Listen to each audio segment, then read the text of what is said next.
Hello, and welcome to the NFL Corner, episode 18. Can you believe it, Will? We're 18 weeks in. It's mental. Well, 18 weeks, it's longer than 18 weeks, but we took a break.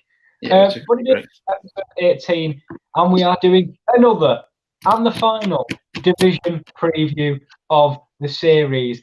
This has been 8 weeks. No, not 8 weeks. Yeah, 8 weeks worth of content, which is we've managed to eke out of this.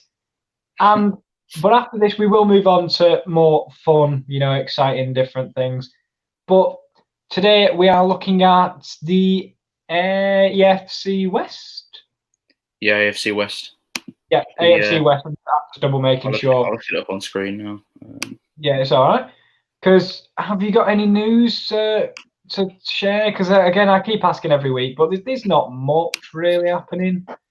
The only piece of news I can think of that's worthy is that Jamal Adams, the safety for the New York Jets, has requested a trade. Officially requested he wants to leave. Apparently, he's put a short list of teams out there he'd like to join, and I think they're the 49ers, the Ravens, the Cowboys, the Eagles, the Texans, and the Chiefs, and somebody else. Oh, I can't think of right now. Another good team anyway. Basically, he wants to go to a team that's looking like they're going to be a winning team next season. He's tired of being on the Jets, and he's frustrated they're not offering him a new contract extension yet. It's looking like the bridges have been burnt with Jamal Adams. And honestly, I wouldn't honestly be surprised if he gets traded before the season, because I can't see a way back from now because he just don't want to be there. No, definitely not. And I think he's looking for about 20 million a year when the safety market's at 15. But apparently that is because he can play different type of schemes rather than just playing as a strong safety. So he can kind of play. So he doesn't want to be paid like a strong safety. He wants to be played as another member of the defense. But also, Deebo Samuel appears to have broke his foot, but apparently it's not too much of a bad fracture, and he should be back, if not for the start of the year, early part of the season. He shouldn't miss too long with that. Yeah. But we will move on to, speaking of wide receivers getting injured, we're going to talk about the Las Vegas Raiders and Henry Ruggs and his quadricep that nearly was slit. Right, Almost ripped one of his main tendon, or one of his main arteries, which should have been fatal. Yeah, literally. So, we'll talk about the Las Vegas Raiders. I think arguably we're talking about the most exciting division in an offensive point of view, apart from the Chargers. No offense, Justin Herbert. You're more of a defensive, exciting team offensively. But the other three added some weapons in the offseason. Or if the Denver Broncos and Raiders, you just stole every wide receiver on the board. You just took wide receivers and never stopped taking wide receivers. So we'll get into that. And of course, it is the division that holds the Super Bowl champions, the Kansas City Chiefs, as Patrick Mahomes dragged his team to the Lombardi Trophy when they were down multiple times in the off-season, postseason, I should say, and still managed to win a Super Bowl. So can they defend? We'll figure out as we go on. Yep, and we'll move on to the first team in this division preview, and that is the Denver Broncos. They finished last season with a 7-9 record, and they missed the playoffs. During the offseason, though, they were pretty active, I think it's fair to say. Their first move really was acquiring AJ Boyer, the cornerback from the Jaguars. Jaguars are a rebuilding team now. They just want picks. They don't want these, big names on big salaries, as I like to say, because AJ Boyer is a big name. And all they had to give up was a 4th-round pick. So they got AJ Boyer for a 4th-round pick, and he's still on his, I think he's on like a 2-year, 3-year deal. So they're still going to have him for a few more years yet. So he's a new starting corner for the Broncos. They also got another veteran, and that's Jarrell Casey, the defensive tackle from the Tennessee Titans.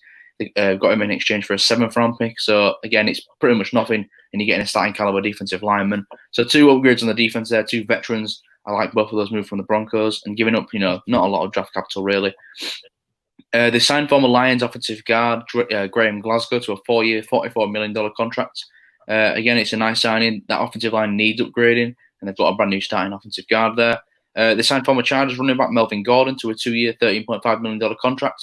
A bit of a puzzling one for me. They've got Philip Lindsay, who's a 1,000-yard running back. Now they had another running back to the backfield. Melvin Gordon, he's going to want touches. He's going to want the ball. He's on a 2-year cheapish deal, really, only about just under $7 million a year. And they also signed a punter, Sam Martin from the Detroit Lions, 3 years, $7.05 million contract. Again, he's a punter. He's going to punt the ball when they need him to. But I like to put him on here. I wanted to put him on the slide, because punters are people too. Yeah, and so are kickers. And I mean, some of the news reporting from, I think it was the Giants kicker this week. Kickers are people too, but kickers also get in trouble too, like some other people. But we won't talk about him. Yeah. We'll swiftly move on. But punters are people. They are indeed. Notable losses, however, they lost some pretty big names, you could say. Connor McGovern, their starting centre, went to the New York Jets on a pretty biggish deal, so he's now gone. Chris Harris Jr., a long-time Denver Bronco, he was actually undrafted, and he made the all-decade team, so well done to Chris Harris. He's gone to the Los Angeles Chargers, who we'll talk about in a bit. And Derek Wolfe joined the Baltimore Ravens on a one-year deal. So 2 defensive players and an offensive lineman there have gone for the Broncos. They were their main losses this offseason. In the draft, they took Jerry Jeudy with their first-round pick, 15th overall. Again, it's great value for, some people had him as the best receiver in the draft. Some people had him as the second best. You could kind of rotate who was the best receiver in the draft. But Jerry Jeudy was a very good receiver. And they got him 15th overall to pair with Cortland Sutton. They also took KJ Hamler in the second round, the speedster from Penn State. They're probably playing the slot. They took Netane Muti, the guard. They got him in the later rounds. The Broncos are a really, really good draft. They also got the centre from LSU, Lloyd Cushenberry in the third round. So more good value there for the Broncos. Had a really good draft overall. And I thought they had a pretty good offseason. What do you think of their offseason overall, Kieran? Absolutely brilliant, in my personal opinion anyway. And obviously, towards the back end of last season, they realised Drew Lock was the man. And definitely in what he showed made Denver a much better team when Drew Lock came in. And last year, I think Denver, towards the end of the year, became a pain in the arse. They really were a tough team to play. I remember dropping to, I think it was a 20-point deficit against them. And they just were. And I think this season they're going to be a really fun team to watch with the offensive weapons they had. I even like the move they made in the offseason with AJ Boye at cornerback and Jarrell Casey. I also like Melvin Gordon. I'm a big fan of Melvin Gordon, but as you said, are they going to pair him up with Philip Lindsay in a double running back? Are they going to share the touches, one in for one set of downs, the other one in next, maybe? Yeah. I'm not sure how they're going to work with that. But as you said, just listing the offensive weapons, you've got Cortland Sutton, who looks absolutely, brilliant. He looked brilliant last year. And I think you've got now Jerry Jeudy, you've got KJ Hamler, you've got the young tight end Noah Fant. You then got the other tight end Albert O, who worked with Drew Lock already. Albert Okwegbunam, to give him his full title. Yeah. I think he worked with Drew Lock in college, and he was his number one target there. As you said, they picked up Lloyd Cushenberry, who was a very good centre. And then it surprised a lot of people, but with the 77th pick, they took Michael Ojemudia, another cornerback. Yeah. So Denver went in with places they wanted to address, and I think they addressed everything. And I think they're in a tough division, so I don't think they're going to win the division. But this is what I'd want to see from a team if you want to show vast improvements from the year before. And I think Denver put the mind out there. They signed some good players, and they had a really good draft as well. Yeah, I completely agree. I mean, like you said, they were a team towards the back end of last season. They really caught form and they really started playing well. Drew Lock, started to find his feet as the starting quarterback, taking over from Joe Flacco. And he had Cortland Sutton and Noah Fant last season, but you had who you got in the draft. You had Jerry Jeudy, you had KJ Hamler, you had even Melvin Gordon in the backfield. He can catch passes out the backfield. That offense he's got a lot of weapons now. The offensive line, you could say it's improved, even though they lost Connor McGovern. They signed Glasgow. They got Cushenberry. They got Netane Muti. So they've got looking like some brand new stars on that offensive line as well. And I'm really, really excited to see what the Broncos do next season under second-year head coach Vic Fangio, who was the defensive coordinator of the Bears. He's now obviously the second-year head coach of the Broncos. So I'm interested to see how he does in his second year. He's more acclimated with the team. He knows the players more. And I think when you look at the Broncos, they're just a team that's going to be very, very tough to beat because they've got a lot of veterans, but they've also mixed it in well with that youth. I think they've done really well, balancing it out really well. So I think 7-9 record last season. To say they started really poorly was decent for them, really. And next season looking maybe to get into that winning record and maybe push for a playoff spot in the AFC. Because let's be honest, with the 7 playoff spots now, it's very you could easily see 3 teams from one division making the playoffs, which is unbelievable. But yeah, so I completely agree. The Broncos, it's a brilliant off season for them. Definitely, and I think they're going to be an exciting team to watch. I'm not sure they've got many primetime games this year, but I wouldn't be surprised if once people see how, I think they're going to put up a lot of points this year. Definitely. And as I've said, if they weren't in such a tough division, then they might definitely be, they're going to be a team to watch anyway. And this is not a Broncos reference, but they could be a dark horse coming into the new season, in my opinion. Yeah, I agree, and it always is tough playing at the Broncos Stadium in Mile High because the altitude is very high. So players do struggle to play there, do struggle to play in Denver. So they have a home field advantage as well. Very tough to beat at home. So yeah, I totally agree. The Broncos, great offseason for them, and they're going to be, like I say, just a fun team to watch. If you're in the fourth quarter and you're playing Denver, and you let's be fair, you'll be puffing for air, and you see KJ Hamler line up, I would not want to be the corner trying to chase him downfield. So I do know what you mean. They are a tough team to beat, but I think we've got to set realistic expectations. I don't think they'll win the division. No, but I wouldn't be surprised if they pick up a winning record this year, and definitely see them in action from January onwards. I agree, and still got Von Miller, still got Bradley Chubb, still got some big names on that defense as well. So it's going to be interesting to see how the Broncos do. Move on to the next team now, and that is the Kansas City Chiefs, previous Super Bowl winners. This slide, not a lot. I couldn't put a lot on because they weren't very active on John Fridge, so they didn't do a right lot. But it didn't really matter because they finished last season with a 12-4 record and they won the Super Bowl. So they have a Super Bowl winning roster. They couldn't really do much to change it. Their main move really was placing the franchise tag on defensive tackle Chris Jones. Whether they can pay him down the line, we don't know, because they are a team that needs to pay Patrick Mahomes. They need to pay people like Tyreek Hill, and they've already got big salaries on the books. So Chris Jones could just be here for one more season, but so far he's still on the roster on that franchise tag, and he's not kicked up a fuss. He's not asking for an extension straight away, so he's probably going to play on that franchise tag.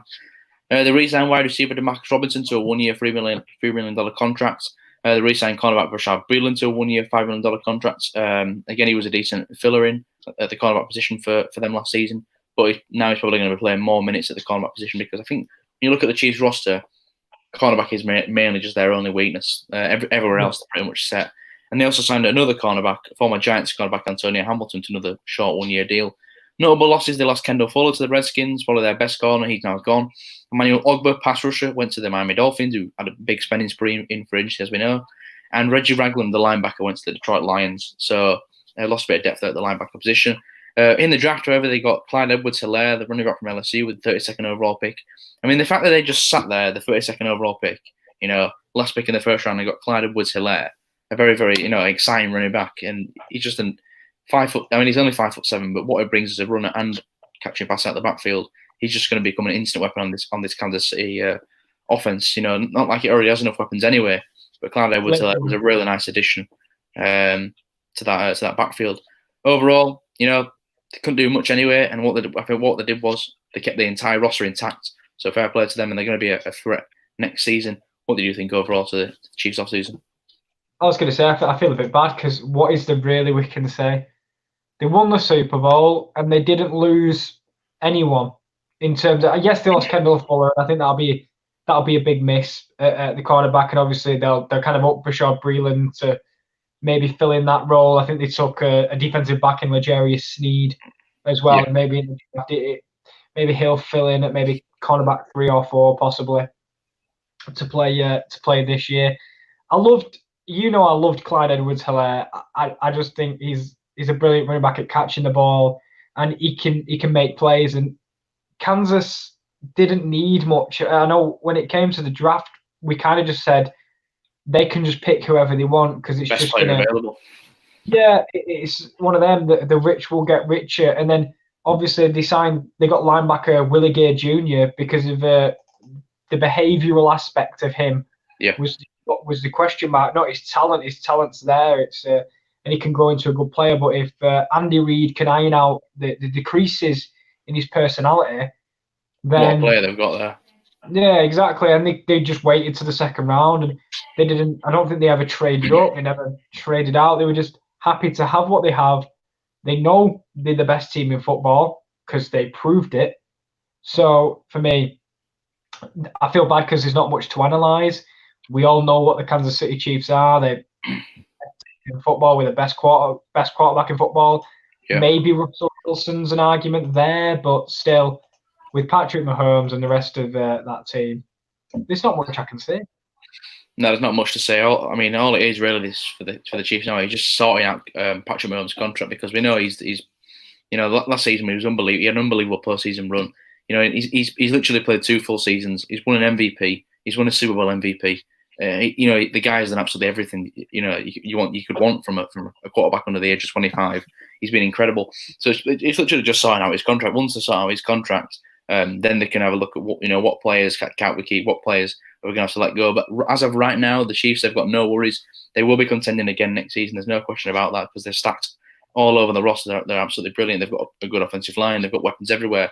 The defensive line is so brilliant. The secondary with Tyrann Mathieu, even I think they've got like one of the best. One of the best defenses when it comes to turnovers. They force turnovers. They get a lot of sacks. They're a team that just are completely stacked, a defense and offense. These really are the team to be going into next season, in my personal opinion. But I think everyone will agree with that because they are.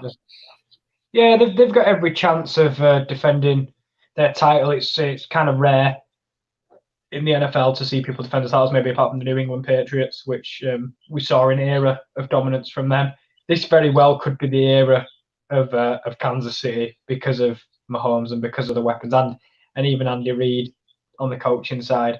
I think they're just an unbelievable team. There's not many flaws, as you said. I mean, you look at maybe a defensive back, maybe it's still okay. It'll get them. They'll still be able to win games with it. It's not a horrific. It's not a horrific defense like last year. The Cardinals had a brilliant offense. They'd score 25 points, but the fact is they'd concede about 30, so they'd always lose. Whereas Kansas can outscore teams, and I think the defense can do enough to keep them winning games. Yeah, I totally agree. We'll move on to the next team now. Before we do that, we've got a word from The Athletic.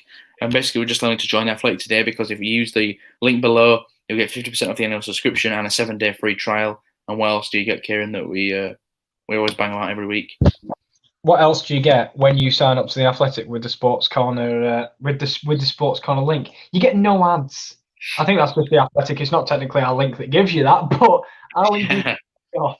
But there is no ads, which means no annoying pop-ups, which means you can read in peace and you don't have to listen to or be prodded telling you to sign up for something else. No, just read about NFL, read about football, read about WWE. I know they do lots of thrilling WWE content. So get onto that today. Yeah, and like I said, like Kieran said, it's not just NFL, it's any sport you're interested in. The Athletic will cover it. So use the link below, get you 50% off the annual subscription, any 7-day free trial. Join The Athletic today. Moving on to the next team now, and it's the Las Vegas Raiders, not the Oakland Raiders as I kept calling them. Yep. It's the Las Vegas Raiders. Brand new stadium. It looks like the Death Star. I think it's fair to say, but yeah. Last season they finished with a record of 7-9, and they missed the playoffs. A disappointing season, really. Obviously, the Antonio Brown controversy and everything to do with that, but overall, they did better than the season before that, where they were trading away every single one of their players, and they were absolutely terrible. And they're the 4th overall pick, so an improvement last season. And up to the final game week, they were still in with a shout of getting the playoffs. Yeah, they needed about 147 combinations to go their way, but they were still in with a shout. In the offseason, they signed former Rams linebacker Corey Littleton to a 3-year, $36 million contract. I think it's a great deal. He's a starting caliber linebacker. Linebacker was their weakest spot, and they filled it there with a very athletic linebacker in Corey Littleton.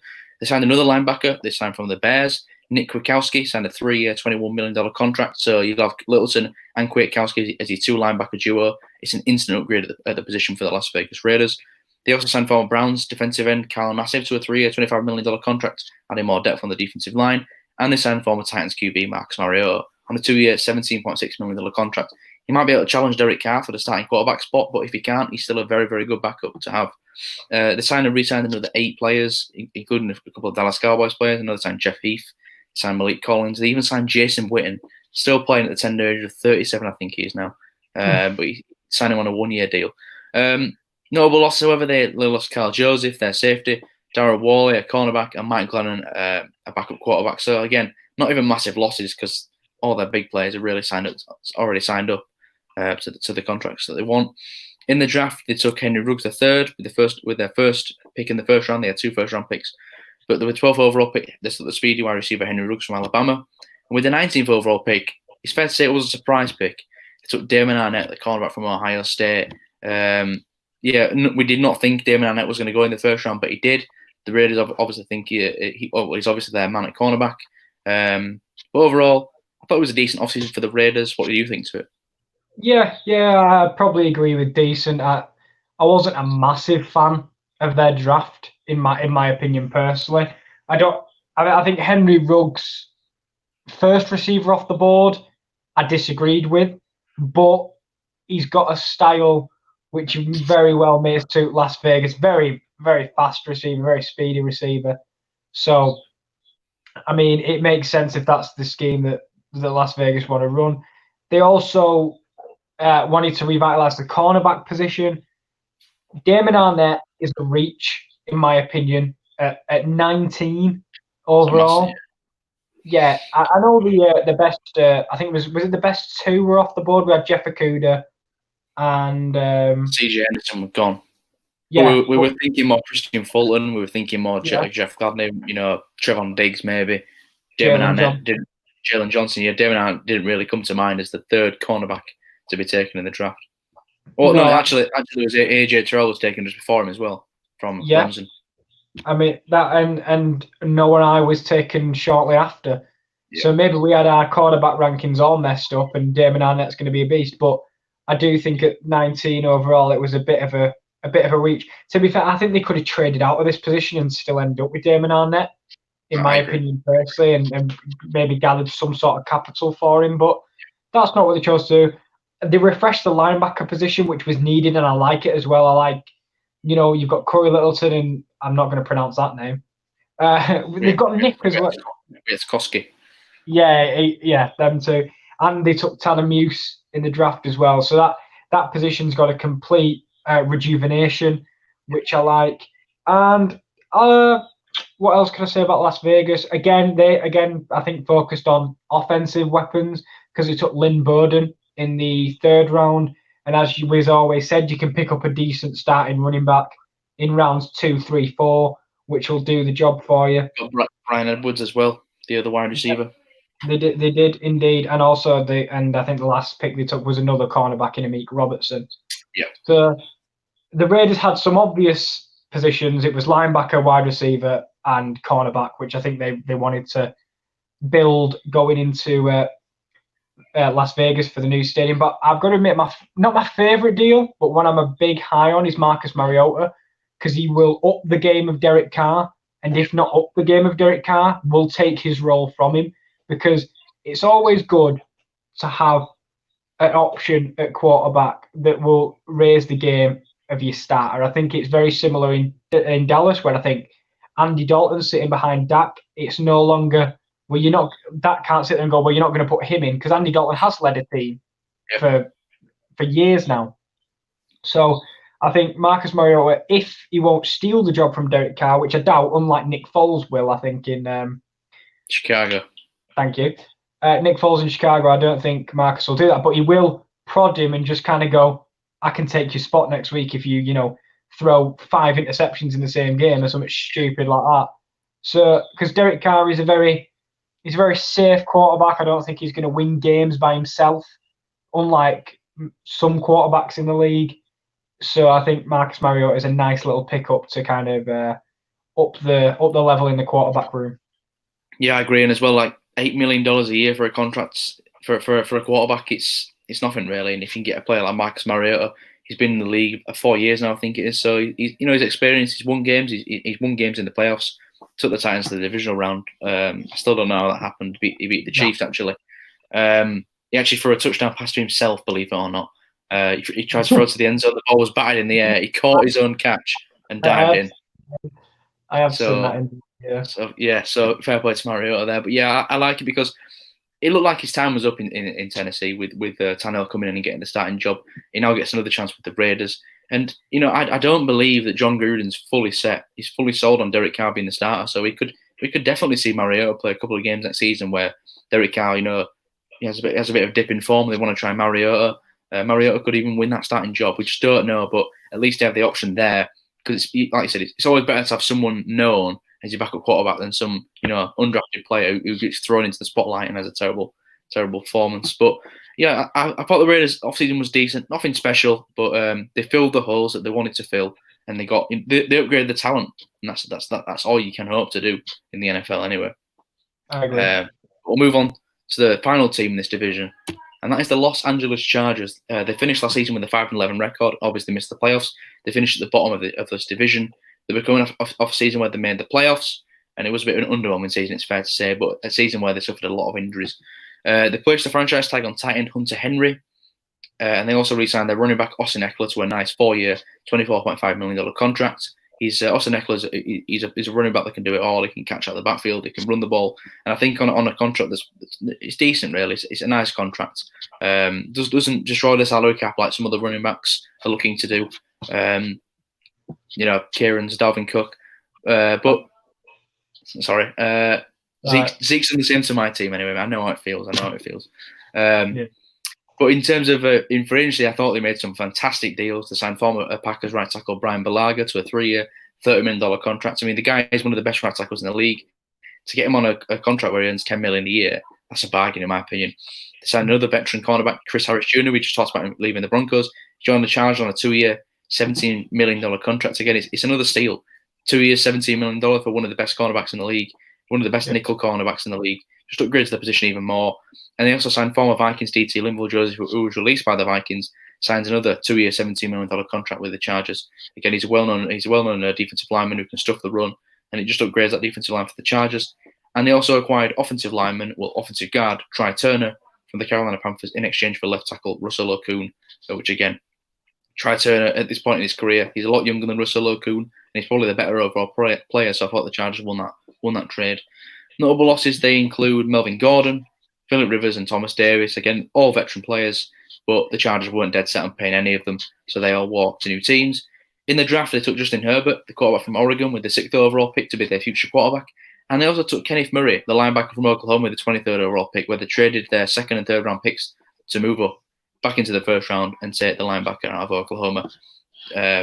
Who could be their new starting middle linebacker on a defense that is already stacked, it's fair to say. Overall, I thought the Chargers had a brilliant offseason. They kept their tight end on the roster. They re-signed their running back and upgraded the defense heavily. What did you think to the offseason of the Chargers?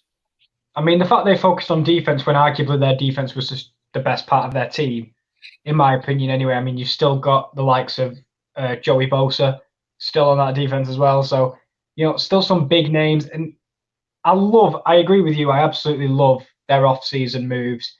I mean, Austin Eckler, Melvin Gordon wanted to get paid stupid money, so he held out when they could just re-sign Austin Eckler this year, and he'll do the exact same job. Hunter Henry gets to stay there for another year. He's a very good. Let me put my teeth back in. A very good tight end was what I was going to say there. I mean, Chris Harris Jr., brilliant for the secondary. I mean, I know Linval Joseph, and I think he's a really, really, really good defensive tackle. So he'll be an absolute beast for LA. I won't be surprised, if their defense is, again, up there with arguably one of the best in the league. But on the flip side, I don't know if either Justin Herbert or Tyrod Taylor can lead this team to the playoffs, in my opinion. I love the Kenneth Murray one as well. The fact they hopped back into the 1st round for him was so smart because they didn't have a pick till the 4th round, but you're getting a guy who, if you were never getting him in round 2 or 3. So smart move by LA for that, but I just don't think that Tyrod Taylor or Justin Herbert can lead this team to the playoffs. Yeah, I mean, it's interesting to see. We don't even know who's going to be starting quarterback. We don't know whether it's going to be Tyrod or Justin Herbert who's going to be starting week 1. Usually teams like to, like they want the rookies to kind of sit on the bench. They like the the veterans starting the season and then letting the rookie come into the season later on and then take over in the second year. But I don't know whether that's going to be the case for the Chargers because Justin Herbert, we know he's coming out of Oregon. He's still a pretty raw prospect. Oregon is just known as a college where the coach, the quarterback heavily relies on the coach to help run his offense. In the NFL, you're going to be running your own offenses. You're going to be calling your own plays. So Justin Herbert's going to have to adapt there. But I'm sure he will learn that later as his career progresses. But yeah, Tyrod Taylor, I found something interesting about Tyrod Taylor. He's not actually watched the draft since he was drafted himself because he doesn't want to know who his team's drafting because all he cares about is he cares himself, he keeps himself in the right mindset, and he knows he's going to try his best to be the starter. So whether he mentor Justin Herbert is yet to be seen, but Tyrod Taylor will be going all out to win that starting job, and I'll be very interested to see who wins it. But I do agree, the offense, when you compare the offense to the defense, it is a lot. There is a bit of a gap there, I think. Obviously, they upgraded the offensive line. They've still got Keenan Allen at wide receiver and Mike Williams, but that defense is definitely their superior part of the team where if they're going to win games, that defense is going to win the games for them. Yeah, and while everyone else in the division was on the offensive side of the ball, as I said in the start, the Chargers just bolstered their defense. And again, they bolstered where they were already strong. So if they can shut out teams and they can make them difficult to score points against, that offense might be good enough to pick up a few wins and score just enough points to win them games. But I like what they did. I like the moves they made. Their team definitely got better, and I think it was time to move on from Phillip Rivers. Let him start a new chapter. Let the franchise start a new chapter. Yeah. And I don't think it'll be this year that this team suddenly gets back into playoff contention like they were 2 years ago. But they're making the right moves to challenge in a couple of years. I totally agree. But that's it for the division previews. And now it's the hardest part of the video, I think. And when you look at the divisions that we've done, I think when it comes to ranking, this one is it's up there with the toughest. I think it really, really is. Do you want to go first, or shall I go first? There isn't an obvious worst team in this division, or a standout.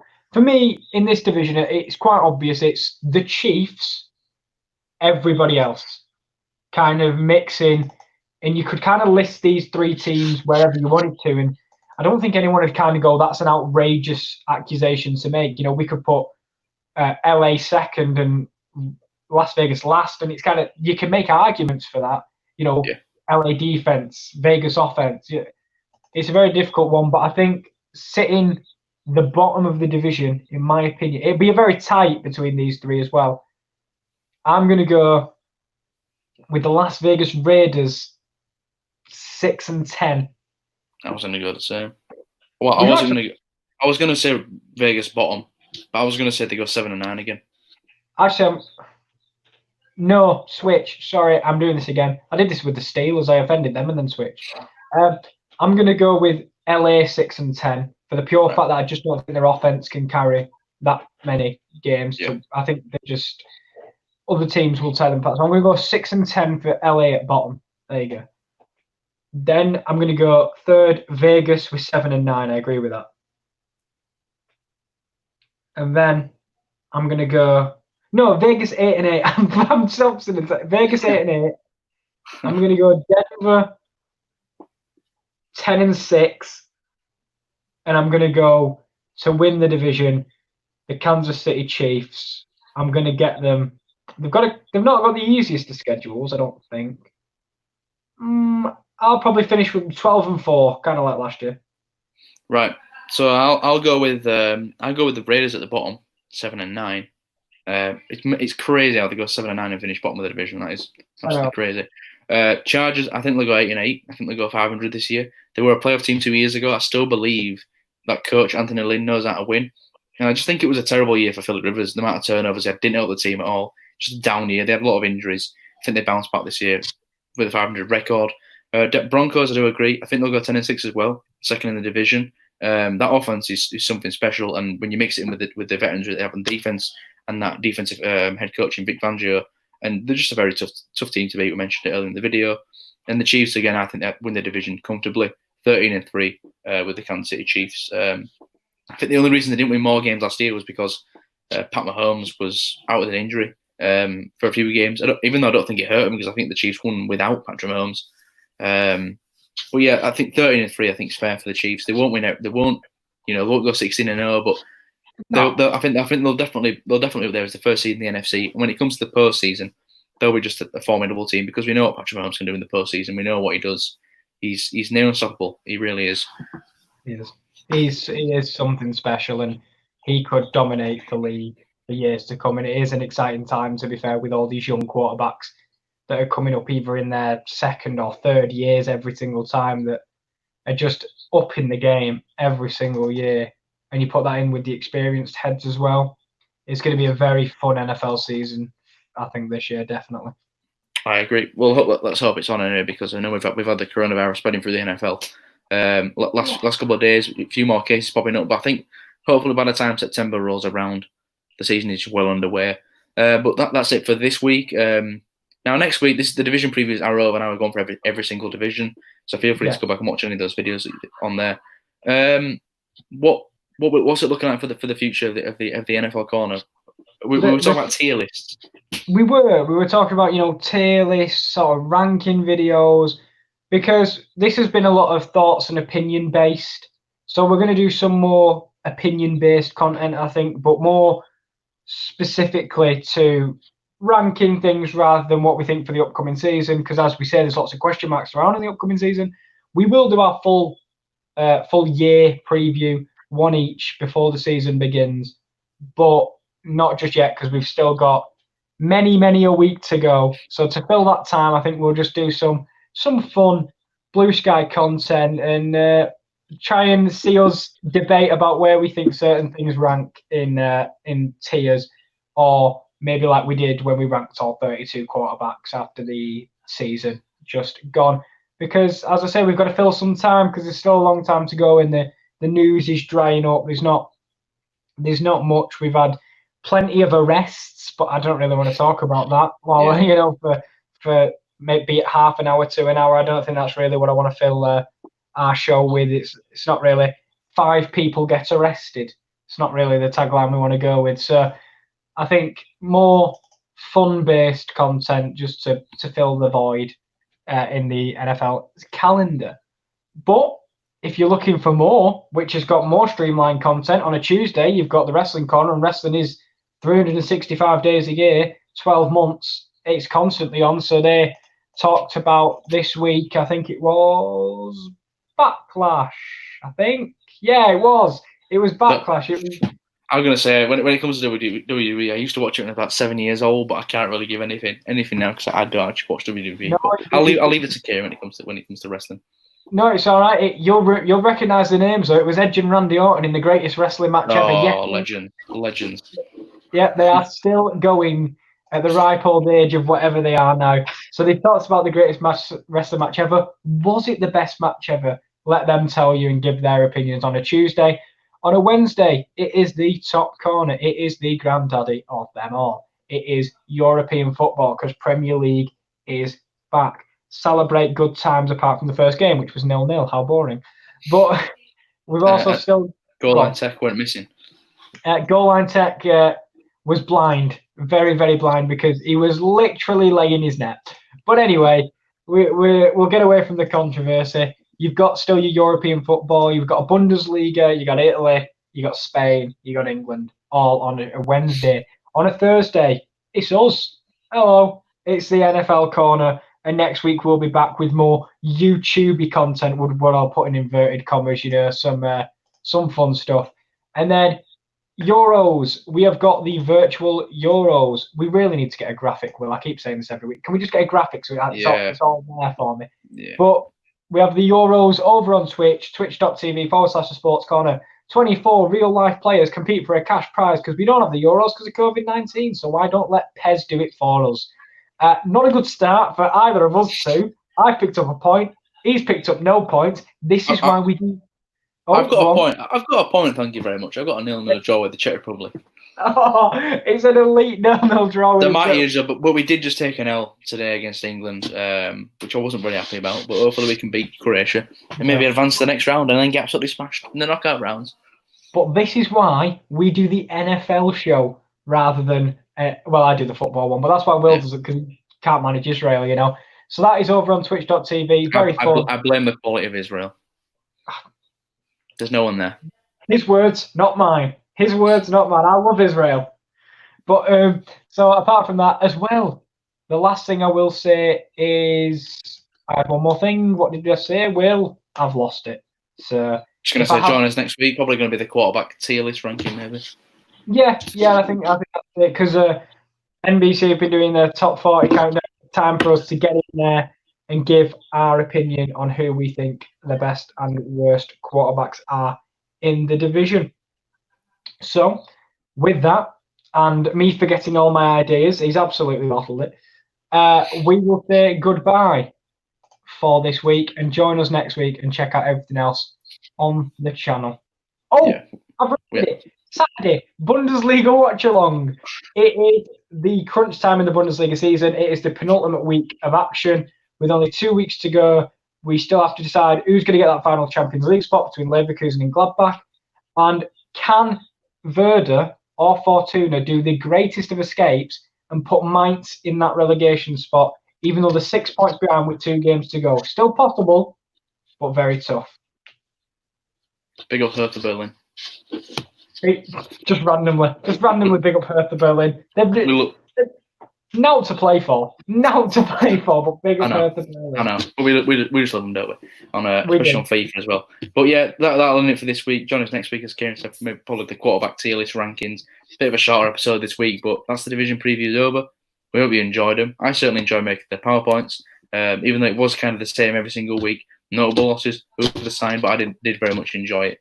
But yeah, we will be doing the proper season preview because the wins and losses that we've said for each team, they will not add up at all. We've probably got one team with a 2-14 record, which is crazy. Yeah. But yeah, join us next week, and that's it for this week. And we'll see you next week, as I've already said 5 times. Yeah, goodbye. Definitely. Botch